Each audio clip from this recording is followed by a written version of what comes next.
murakoze. Patient amazina ye yombi yitwa Amani Patient, nkaba ndi umusore w'imyaka 28. Nize amashuri yisumbuye mu karere ka Rubavu, nkaba mvuka no mu karere ka Rubavu.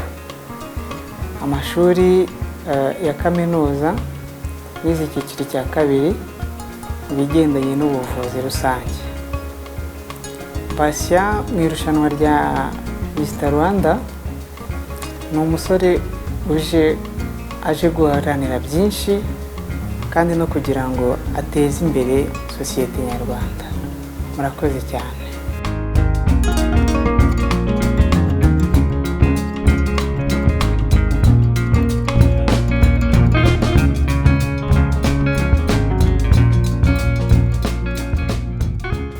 Murakoze. Mu marushanwa ya rudasumbwa w'igihugu yaje akenewe, icyo nzaniye n'abanyarwanda ni ibigendanye n'ibitekerezo mfite n'ibikorwa nifuza gushyira muri gahunda ku iterambere ry'umusore ndetse n'abandi mu banyarwanda. Narishimye maze kubona irushanwa rya rudasumbwa rije mu gihugu, ndangije nanjye ndavuga ati wow, ni byiza cyane. Abasore twari dusigaje inyuma kubera ibitekerezo byacu ntabwo twabonaga umwanya wo kubigaragaza ku banyarwanda bose no kugira ngo dushyire itafari mu iterambere ryacu. Ni byinshi byakorwaga nibyo, ariko ntabwo byajyaga hanze.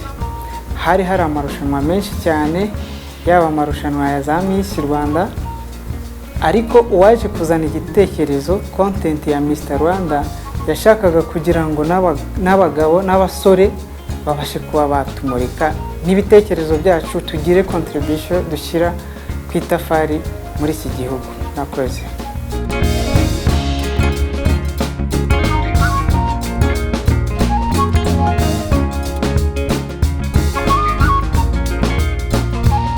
Icyiciro gikurikiye ni icyiciro kigoye cyo gutoranya abasore 20 bazajya muri bootcamp. Abasore 20 bazava mu basore 78. Kiragoye, ariko turiteguye nk'uko twabashije kubona pasi mu ntara. N'uwizi saha niteguye neza yuko zabasha gutambuka gitore nk'umusore wifitiye icyizere bitewe n'ibyo nzabasha gutambutsa imbere y'akanama nkemurampaka.